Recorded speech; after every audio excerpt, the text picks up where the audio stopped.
Greenville drivers are still feeling the impacts of flooding after more than 6 inches of rain fell in the area. Today, East Carolina University sent out an alert warning that flash flooding could be seen tonight and tomorrow. Amarachi Uche spoke with a public works official as well as drivers who are concerned about these flood-prone roads, and she is on East 14th Street now with more. Amarachi.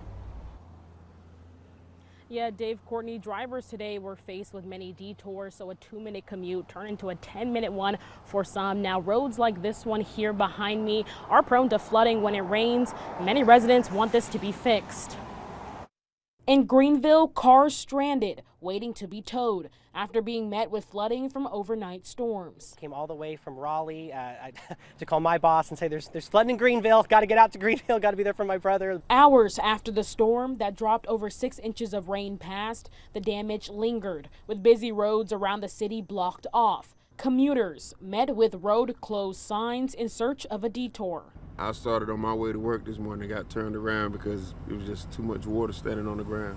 According to Jordan Anders from Public Works, sections of Evans Street and Charles Boulevard are just some of the roads that are likely to flood when it rains. When you're talking about 5, 6, 7 inches of rain, there's only so much room, only so much area for it to go. Many drivers now hoping for solutions. Just making sure that there's good communication out to the community, roads are blocked off sooner rather than later to avoid these kind of situations. You probably invest some more time in digging extra trenches and canals and stuff, somewhere so this water run off to. But Anders says not much can be done.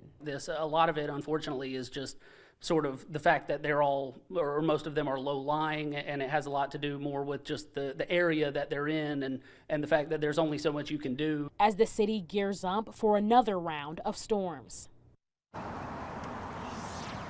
Now, earlier today, some people were ignoring the road closed warnings and were even pulled over by the police department. Anders says it's important to mind those barricades as they're there for your safety.